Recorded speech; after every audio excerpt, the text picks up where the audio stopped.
Just putting a light film of resin onto the exterior surfaces of your part where it actually interfaces the tube. The resin doesn't really get anywhere near your hinge pin.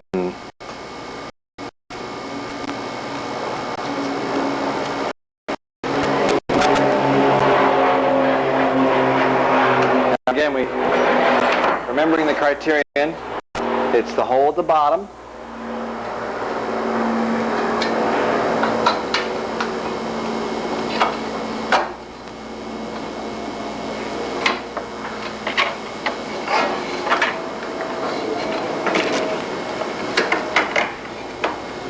You want to go in one way and one way only. And when I'm done, I should have a perfect match where my hole has been drilled, and I'll use a small awl to check the alignment. We have a good match. We'll insert the pop rivet.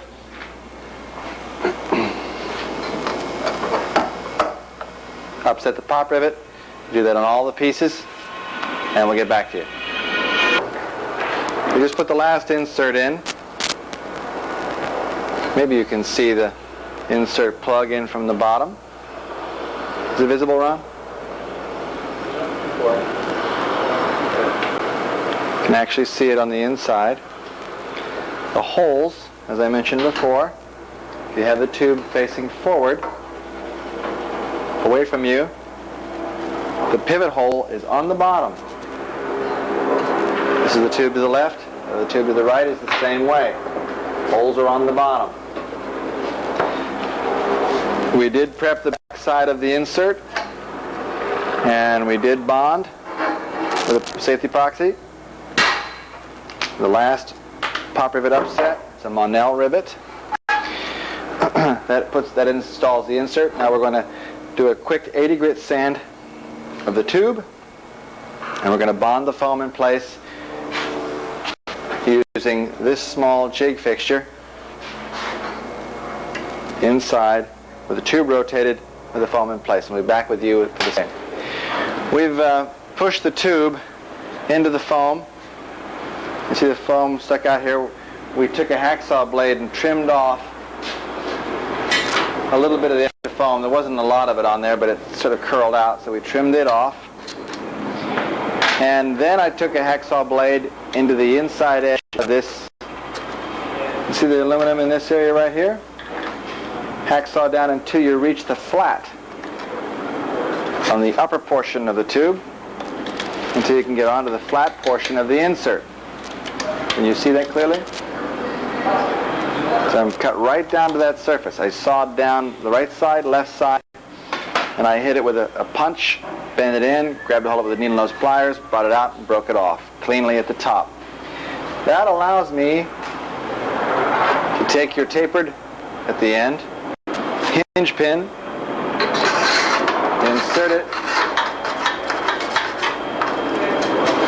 You can see it entering the slot. You see it, Ron? Visible? And you take this device, put the hypotenuse, the long side, down. Insert it through the hole and push it into the elevator, just far enough so it doesn't fall out. When you're holding this in your hands, it's quite possible that your core may be thicker here than it needs to be. This is a good thing because you're going to end up sanding this thing down, reducing its thickness dramatically. But what it should do is that this insert, this hinge jig, should parallel the bottom of your foam. When it's sitting on the table, it need not sit necessarily flat on the table because, again, the foam may be too thick. But when you have the foam pressed down to the table, you pull this up till it's bottoming out and the jig up against the flange, and the bottom of this jig should parallel the table. Now we're flush on the outboard end, so I know we're the correct length for the right tube. This is probably in excess of the length that it needs to be, but better that than too short. We've checked to make sure that it is straight and not bent. It's longer than it needs to be. What we're going to do next is pull the tube out, lightly sand the tube, brush resin inside the foam, slip the tube back in place, and reposition everything and let it cure that way. We'll reproduce the same process on the left side, and we'll be back. We've mixed up a shot of West Systems epoxy. We're using 205, the fast. I like the West for this application because it sticks better to aluminum than most epoxies do, and with relatively very little preparation.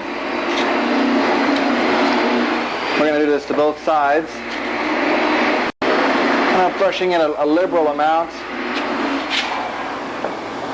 The tube will have a tendency to push some of this resin ahead of it as it goes down the channel. It's a very tight fit. The original templates, the original Rutan templates, were so tight that it would break the foam. We've changed them. We've made this particular core substantially oversized, and we've increased the diameter of this depression so that your tube will actually fit inside without damaging the foam. I'll finish brushing this in. There's a little bit of micro mix with this so that it gives it a thicker body. We are filling up a lot of pores, foam with it. You can see, get the look of it there. Visible, Ron? And our next step will be to push the tube down that. Now we haven't done this on video before, but we're going to run that risk right now. Ron, would you just set that up so that it's generally looking in this direction, and we'll push the tube into the foam core.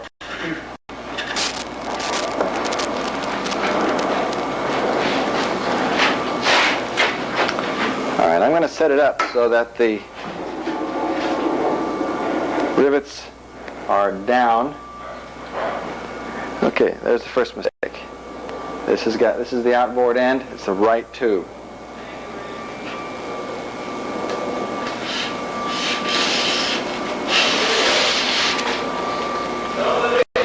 Presently, I am favoring pushing this direction up so that the edge here doesn't scoop up resin as I push it. Coming down. How are we doing there, Ron? Okay.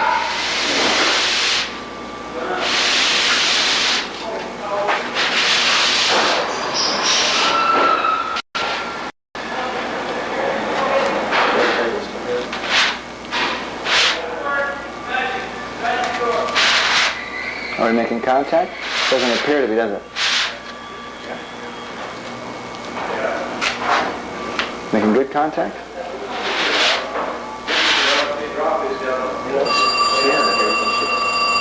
Yeah, but it's not making the kind of contact I was hoping for. Applied resin to the back side of the tube. An ample amount of resin brushed into the foam. I'm applying up pressure. Ron's pulling down so we don't scoop resin. How are we doing, Ron? You scooping a lot? Whoa.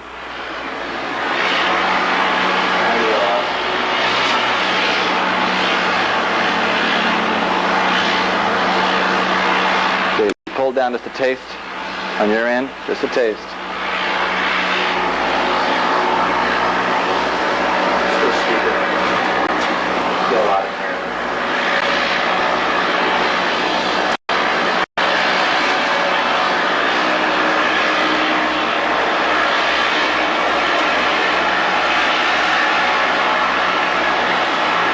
Probably wouldn't hurt to do this against a wall so you don't run the risk of heavily denting your foam.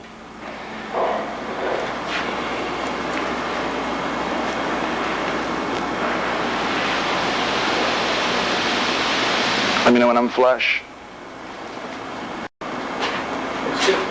Flat on the end? Perfectly flush? that here.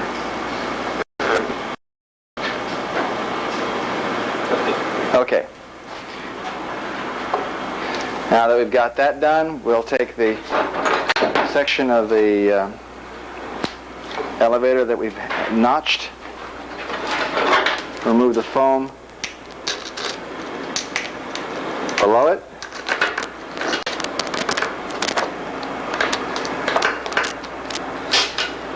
remove the foam along the edge of the tube so it won't sit up, and then we'll insert the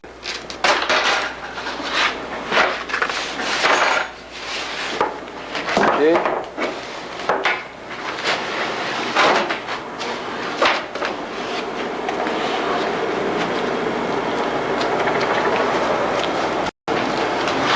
Hold the elevator, please.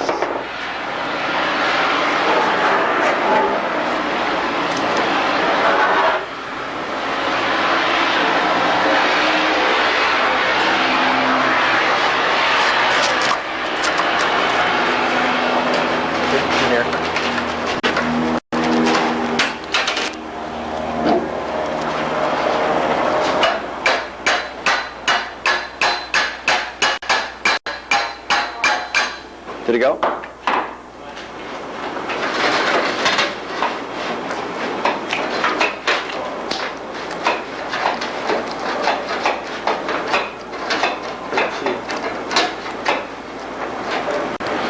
Lay it down, just about like that. Hold on to it though.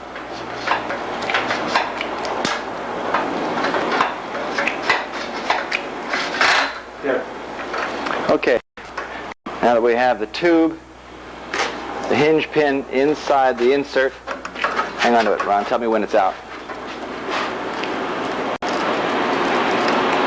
Well, okay. Again, A little bit more. hypotenuse of this triangle down.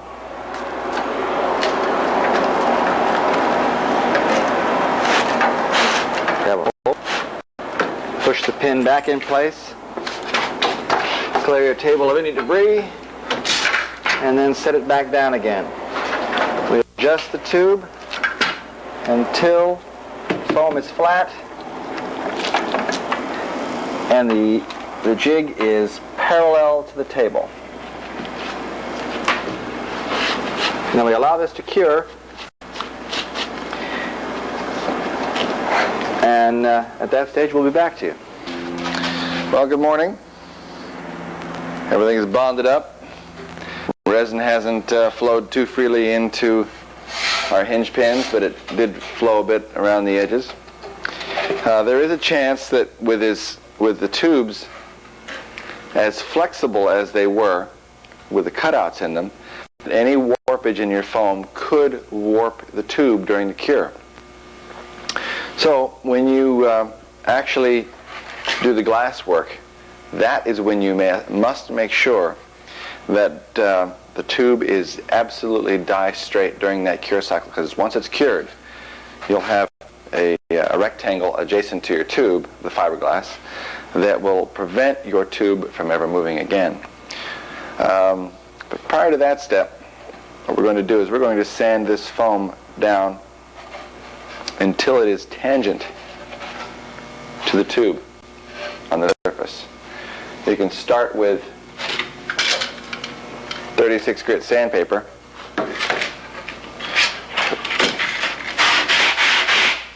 Excuse that noise. I'm going to turn the mic off for a moment and just sand, and back with you in a second.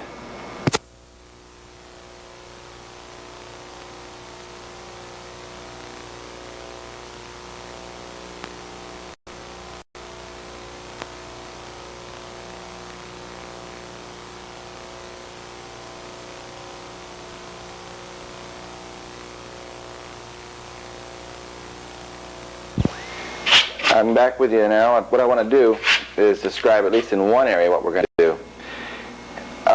As you sand the entire surface, both the trailing edge and the leading edge, equally.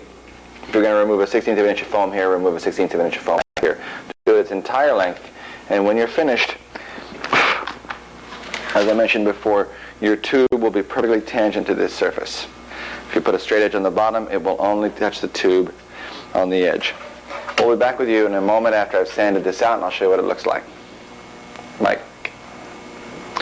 I haven't sanded the entire piece yet, but I've sanded sufficient amount of the surface to show you. Ron, can we clearly see that? There's the tube, and there's the foam surface.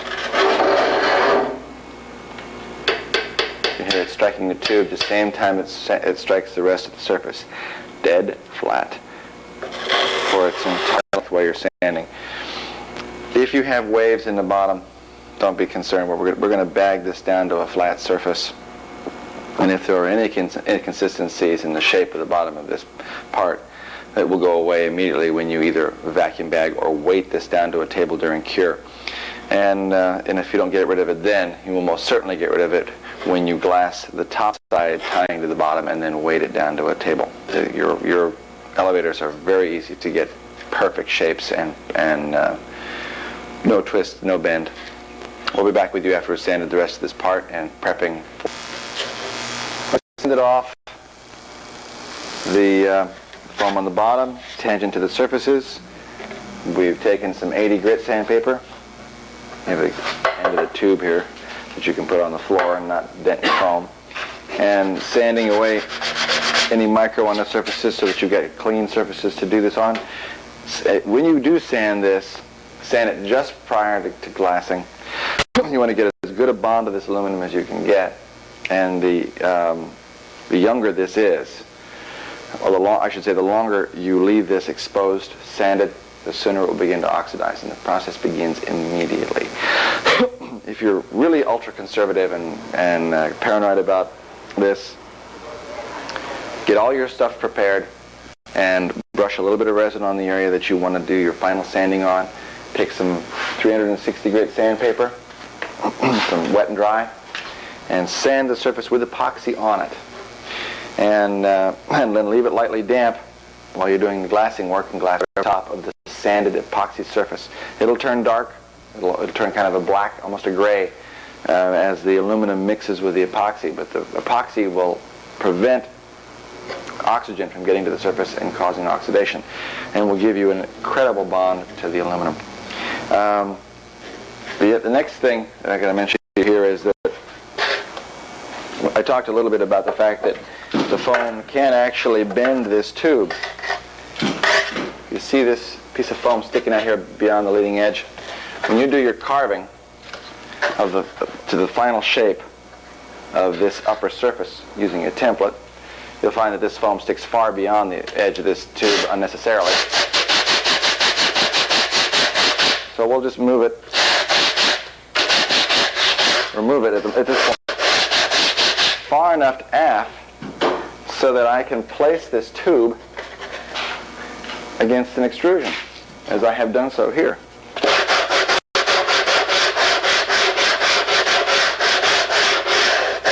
So we can determine just how far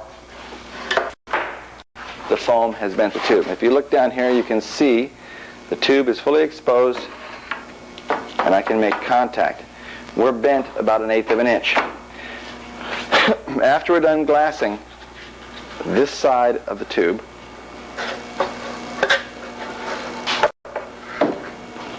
we're going to make sure that we're tucked up against a straight surface for vacuum bagging. We'll vacuum bags, we'll glass it face up, we'll put it down on a smooth surface and bag it down to a table up against a straight edge. It cures with this surface absolutely straight. I'll be back to you in a little bit and show you how that's done. Well, we're laying out the cloth unidirectional, 30 degrees, measured off this edge.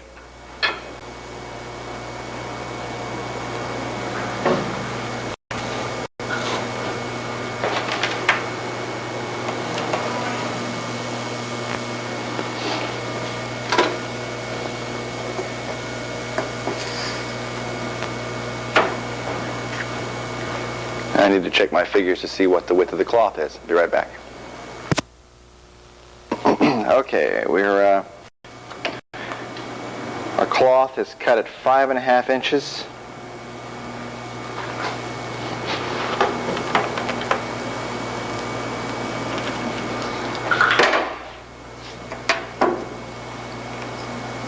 If your table is set up for it, that you can cut right through the cloth and onto the table surface with an Olfa cutter, you certainly can go ahead and do that. You need 1 piece of glass cloth per ply, so you'll need 4 pieces of glass cloth like this, 2 for each elevator, and we'll be back to you when we start slurring the foam core. Okay, you see that?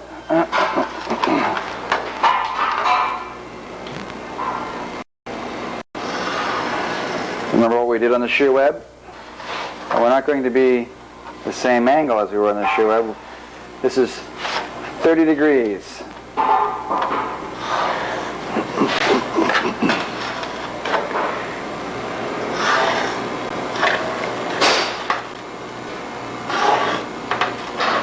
We're going to go both directions.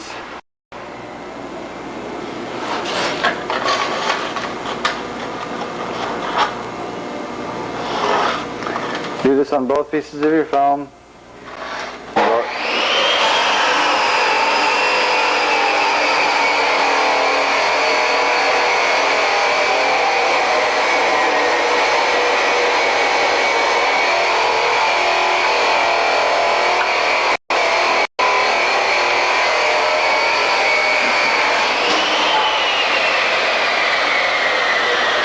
Glass is already cut, 4 pieces, 1, 2, 3, 4.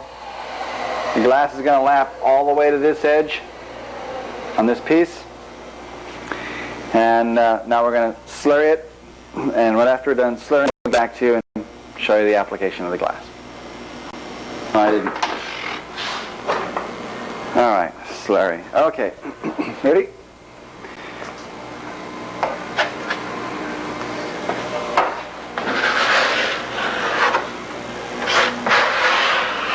You've seen this process before.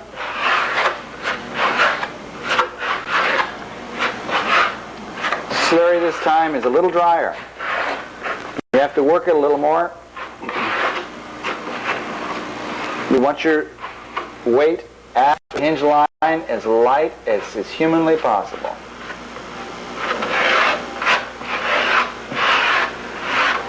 Being a control surface that's fully counterbalanced, any weight that you have after the hinge line, you must have a counterbalance weight ahead of the hinge line that equals its weight. So whatever you put on back here that's not necessary, multiply it times 2, and that's what you end up carrying on the structure. So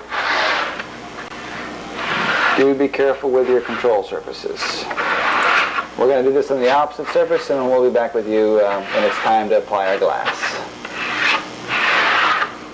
All right. Now we brush the resin on the freshly sanded tube, full length. And you did put Vaseline in the tube, didn't you? On the insert. We have a drill bit that's 3/16 of an inch in diameter and is this long.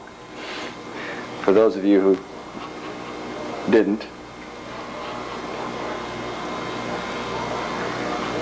We finish this up, and we're going to lay the glass on. We'll just keep the video running here for the moment.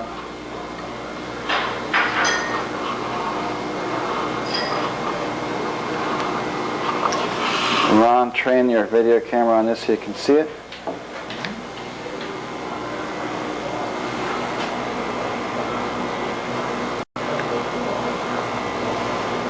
I normally put peel ply down the trailing edge, but it ends up so small for this that it's just as easy for me to remove the fiberglass from the edge and sand it from the backside. So we won't be peel plying the backside of this piece.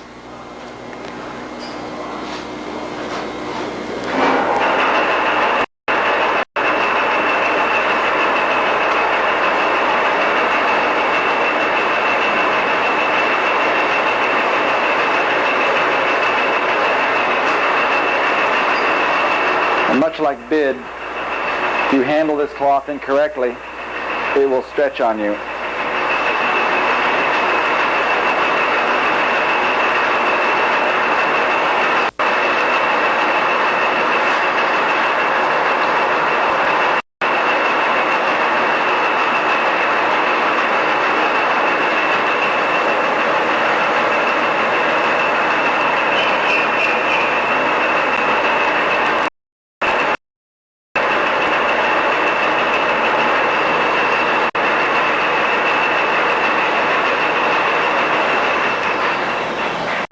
And it is important that you maintain the correct grain orientation. And you can see it right through the glass. It doesn't hurt to have an assistant holding onto the foam core while you do this.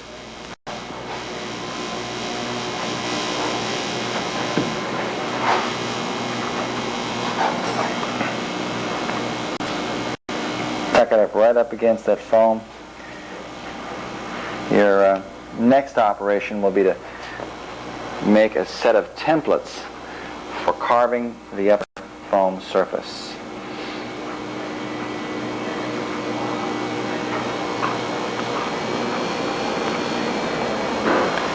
And we'll wet this thing out and then we'll show you what dry really is. It's recording. Now we've got the first layer of glass on. It's a little on the wet side. Our first layer goes this direction. We're going to lay the second layer on now, and we're going to suck resin up from the lower surface and be as dry as we can be. Steve? Red button again. Okay, now that we've laid it up, we're going to get rid of a little of the extra resin on the part. I didn't have my heat gun, so I'm forced to use crude methods. Any method's okay. I just use paper towels. Lay it on the surface, pat it dry. The elevator sees relatively very light loads. It's even okay to sand halfway through the first ply in the surfacing operation. But I'm going to get rid of the extra resin in the part long before I reach that stage. I'll do that on both of these surfaces.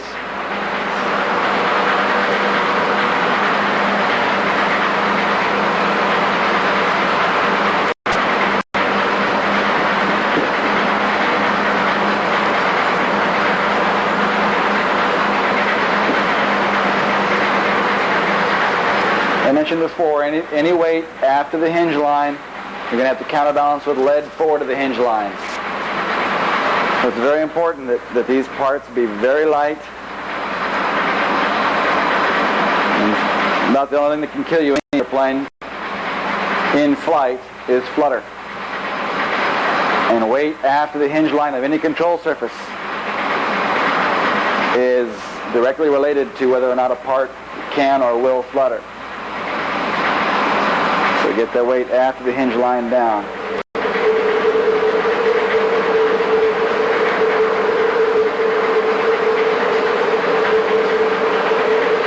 Okay, we'll do the next one. We'll be back with you. Well, we finished drying off the glass. I have a flat surface here. You could use a plate of aluminum. Your table surface covered with plastic is fine. And something that will mold release from the surface. I weighted this down to the table. Again, make sure that it's flat and make sure that your leads are straight. If they are not, you notice back here, I have an aluminum extrusion against the tube. It was bent about 1/8 of an inch. So I drilled a hole through the aluminum, large in diameter.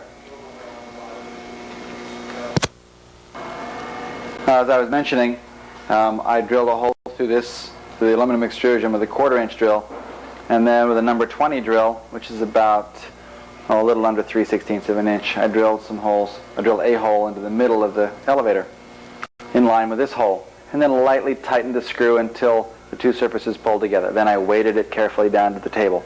We'll allow us to cure, and I'll come back to you and show you how to shape the foam, do the glass-to-glass trailing edge, and the last step of the glassing. We've glassed the bottoms. We've trimmed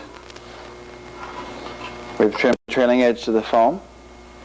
You can see a spot right here where there was a chunk of foam missing. To no consequence, the glass wouldn't follow that foam, and after we did our glassing, I put it down on the flat table with plastic down and put weight on it to make sure that it ended up straight. It's not perfectly straight yet, but once we do the glass to glass on the trailing edge, just like the main wing, on a flat surface, on a table, weighted down, we'll have an absolutely straight, flat structure. Now what we're doing next is we take the trimmed letter with the glass tapered here along this edge. We've gotten rid of the flashings there. Just get rid of anything that might cut you while you're handling it. We're going to sand from here to here on the glass just before we do our bonding. But what we're going to do first is we're going to do the final contouring of the foam. Your core is substantially oversized. You've made 2 templates. They're clearly marked in your plans. One of them sits underneath. And the way they're designed is they're designed so that when you push them together, one above the other, you squish into the foam and you create a depression. Like so. Now I do that about every 3 inches or so. And then I do some sanding. Now the foam has some spring back. So you'll have to do this a number of times. But this shape is ultra critical.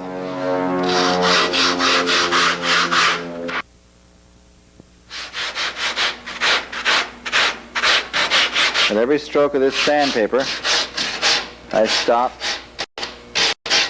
and take a look.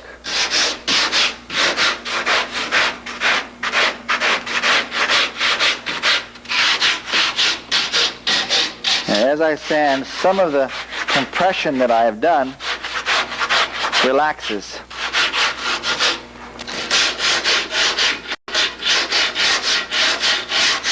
The marks are just now beginning to disappear. I can still see them slightly.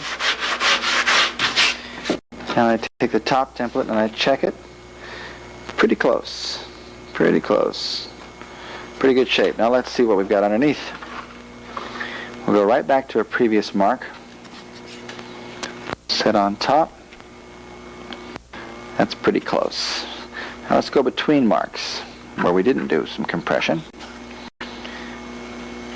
Check it in place. Let's give it a push here. We have some marks in the trailing edge. So I'll be very cautious. Work on the trailing edge.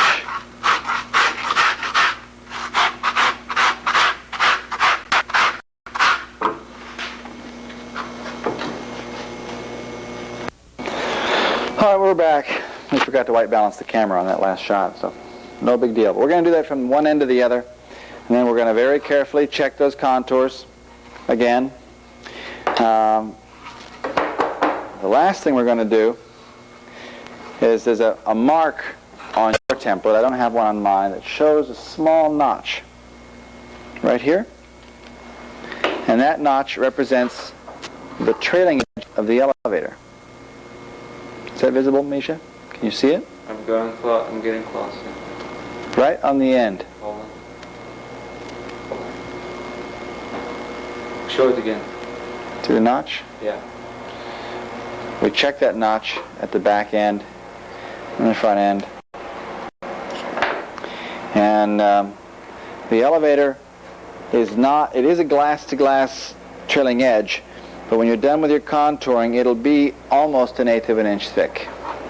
And that's on your contour. I'll be back with you in a few minutes as we prepare the glass-to-glass trailing edge. Next thing we're going to do is show you how much of the trailing edge comes off. It's 3/10 of an inch.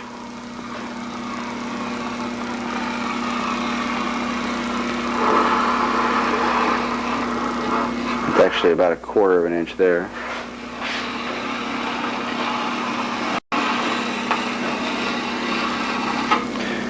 We're going to carefully clean that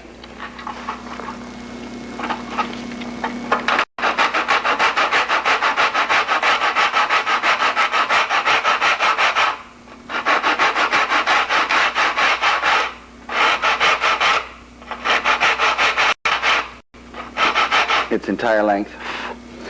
And after having done so, we'll make a smooth transition from the foam to the glass. And then the final shape that you get, the cusp on this surface, will be generated using dry micro. This isn't quite clean enough at this stage. You're going to get right down to the glass, get the micro off the surface.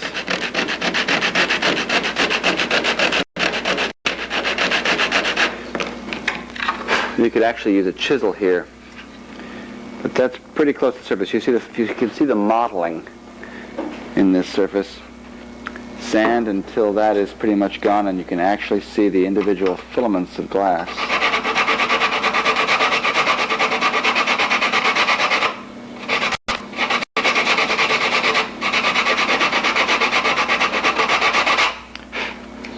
I usually start off with a real sharp chisel, place it on the edge using my finger as a guide, and scrape the micro off. After you've sanded that, you go from tangent, where the flat begins the tube curvature,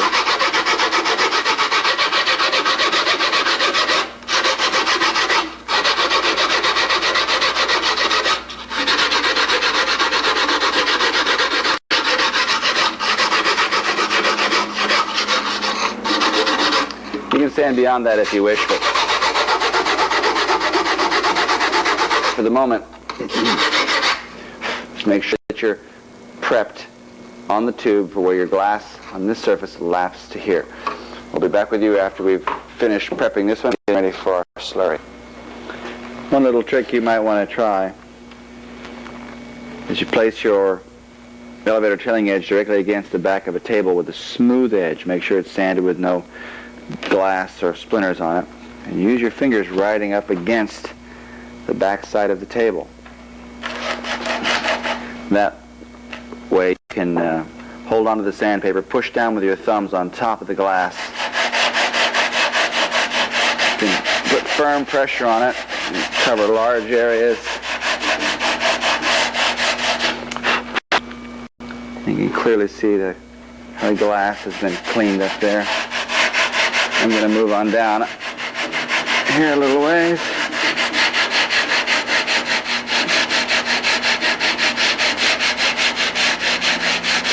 It should take you all of a minute to sand your trailing edge fashion. After you've done with that, then you sand transition for a distance of about 3/8 of an inch into this area. After we've done our glassing, then we'll fill that area with dry micro to give us the correct curve.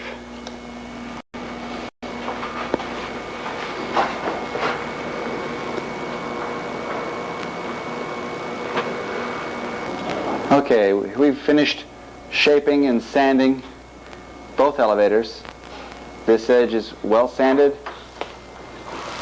You can see here in the video. This is well sanded all the way around. The glass edge is tapered. The foam fares nicely to the tube. And when you check the fit, before I go on to that, I want to show you something here. I don't know if you can see this well. If I hold still, I'm sure you can. See this gap right here and the way the foam moves? You must fill that with a slurry or pure resin before you do your layup. Just before you do your layup. Check to see if you have anything loose in any number of areas. Do a little bit of a tap test. I have it loose down here on this end. It's in contour. If I put this on the bottom and I'm snug up against the front, and I put this here, I come right down against the template. When you make these templates, they're going to be drawn just like this, but there'll be a line down the center, and when you remove the line, you'll come closer. This template is designed to be a template that you use to check the foam dimension. When you glass this, these templates will move apart, approximately the thickness of your bandsaw blade, and that is what you should have. This is different than the plans from which this evolved, which said this was a final shape. It's very difficult to work to that. we squeeze these things onto the part, make the print as you've seen before, and when they are, as I mentioned before, the width of the blade apart, they are correct. There's something in human nature that makes us resist, after we've done something, to check things a second time. Well, in this particular case, you need to make certain that these two elevators are absolutely the same from one end to the next, and that they are identical to one another. This is paramount for the particular design of Canard. They must be the same. We'll be back with you in a few minutes. Back with you again. We're going to apply pure resin to the glass-to-glass trailing edge area, full length. Ron is in the process of applying the relatively dry slurry to the foam. We've double-checked the shape of our surfaces.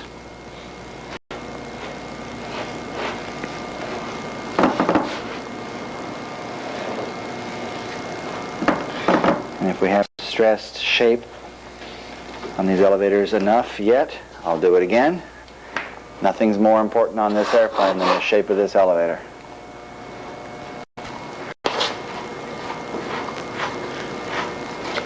We will run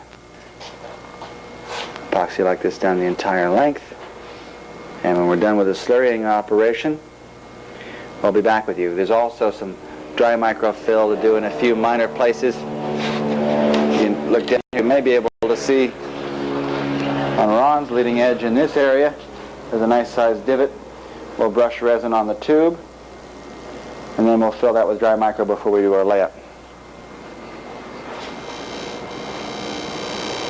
Yeah, right where Ron's hand is that depression. Point to it, Ron. Yeah. We'll get it faired in, and then we'll cross over top of it. Back with you after the slurry. We've taken the last little bit of micro. We mixed up 4 shots of resin to mix the slurry. And now we had a little gap here in the foam. So we're filling that with micro. We filled this section right here already. And now we're going to lay on our cloth.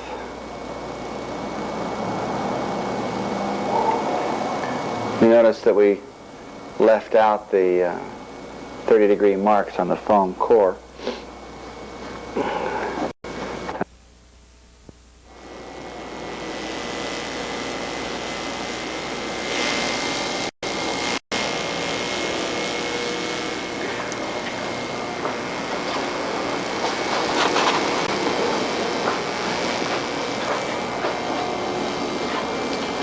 Go up close on this one first.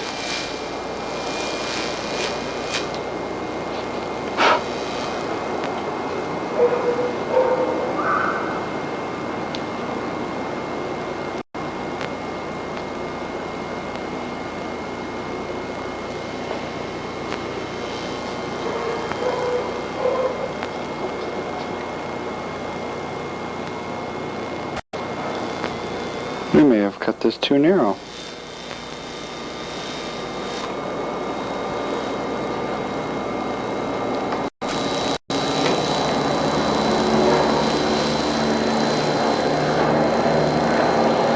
We'll see here in a moment.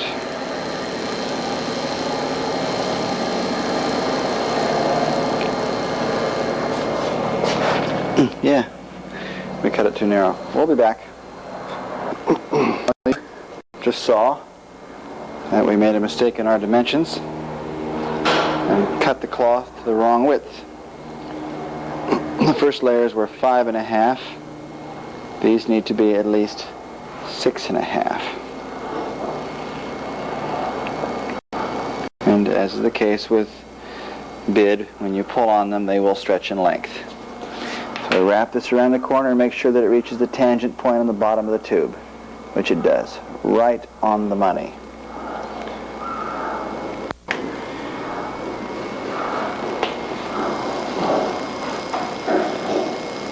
Lay out your first ply. Keep the grain orientation straight. Make sure your table's clean, unlike ours.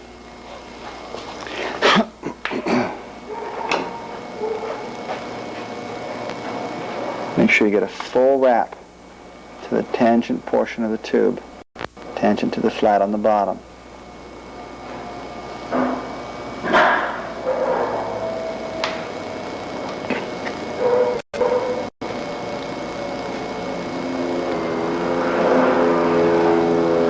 You'll taper sand anything extra that you've got wrapped around the leading edge.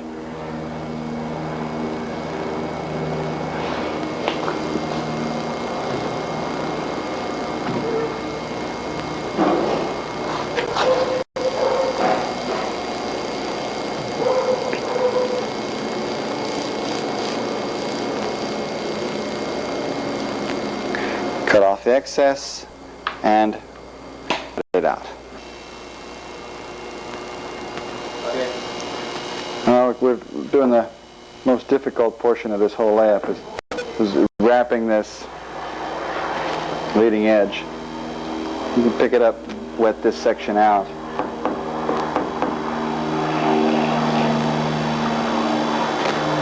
We're going to be laying this on a table that has had mold release on it, or plastic, or some form of anti-stick surface, and then we're going to weight it down to the table for the final cure.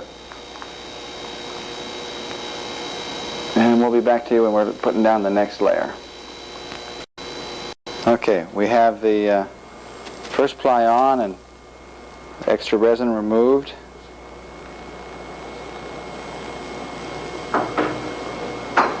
Make sure you have plenty of width. Plenty of wrap around. We do. Oops, make sure you're long enough. I wasn't. Full lap on the trailing edge. Full lap on the leading edge.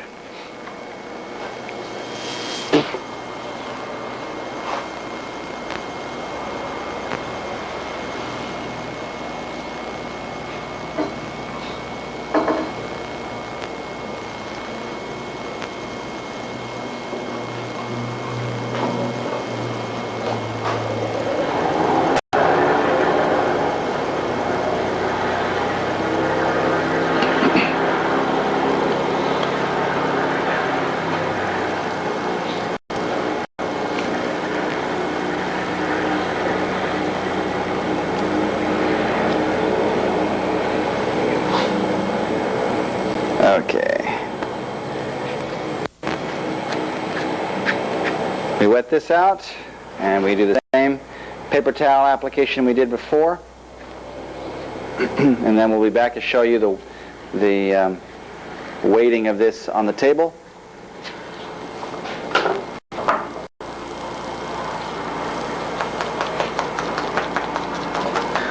Okay, we've glassed them. I'll explain a procedure that we used that I neglected to show you.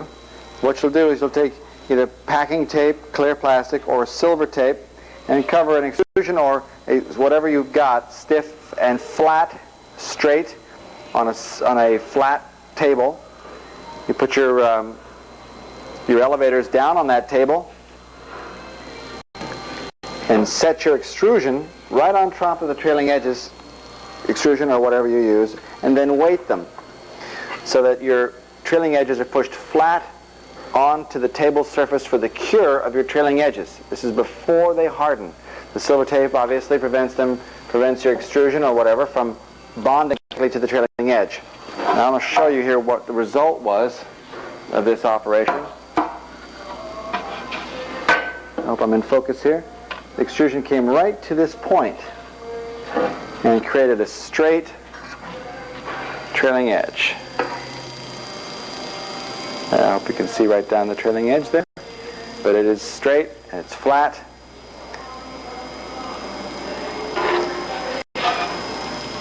Of course, after you're done with that, then you trim your trailing edges, sand them straight, sand the outboard ends right to the tube, and trim any glass off that might cut you. And the next thing we're going to do, we could do either one of two steps. We can fill the trailing edges to the correct contour, which we can do at any time now. Or we can take a small saw and cut into our inserts. Here, you can just barely see them there, and file down into the base of the grooves and do a trial fit of our inserts, and get ready to install them on. All right, we've gotten these two in place. Now we're going to put a slot here. You can see the insert go all the way to the top and break it out.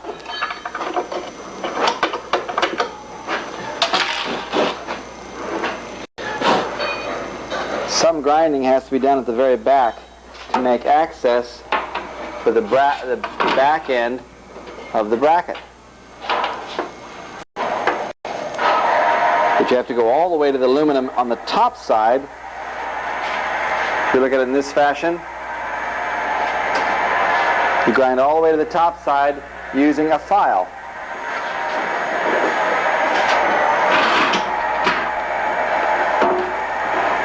There's your teeth on the file.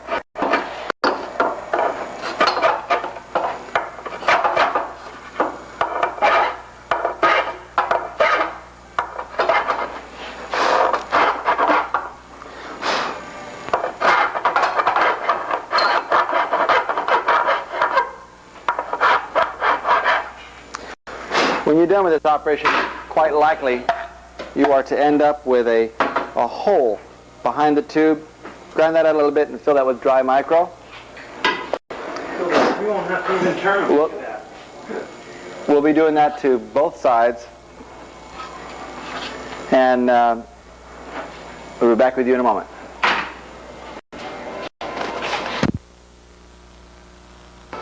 Well, now that we've gone to back to the Canard, because we're about to put our attach brackets for the elevators in place. And we can't do that until we have this entire area completely surfaced, because you do not want a surface around these monsters buried in the bottom. That is a pain in the buns. So we'll get this thing perfect first. We have a lot of areas here that need to be filled. West System is exceptionally good at fill without sanding. But I'm going to lightly sand these areas very briefly in the depression areas. Not a lot, just to make sure I get a little tooth in the lower spots.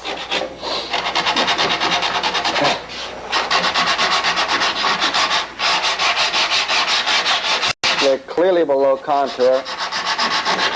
I have a template that you're instructed to make in your plan.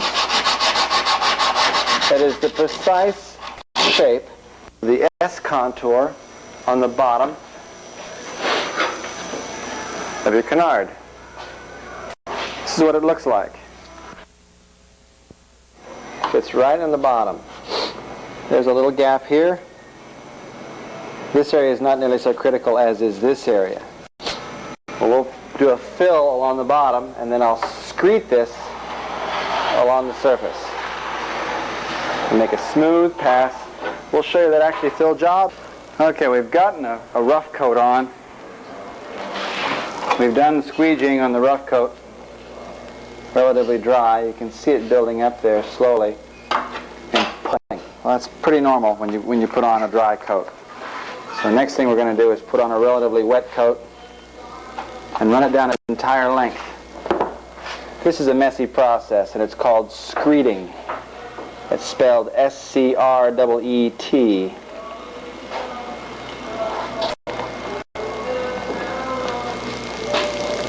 It requires multiple applications, and its only real benefit is that it gives you the precise shape, in spite of the fact that it might be a little on the porous side the first time you apply it. Second and third applications fill up the pores and give you a precise shape.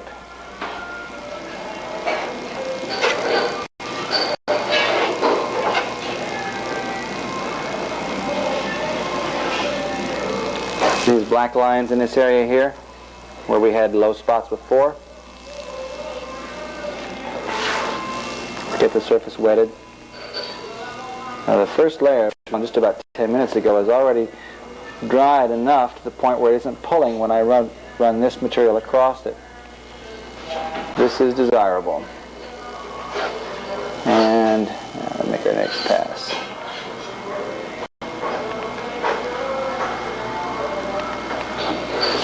Getting good fill.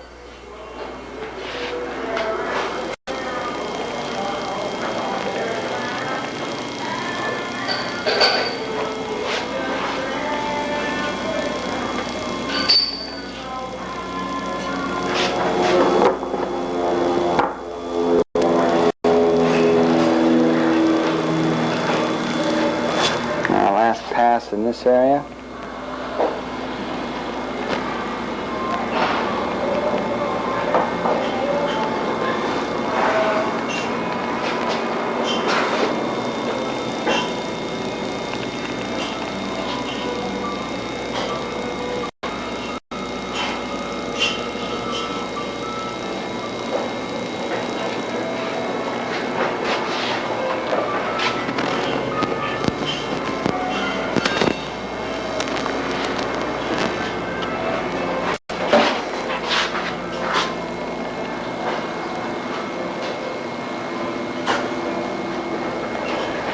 Fairly good fill. I've got one spot in here that looks like we missed.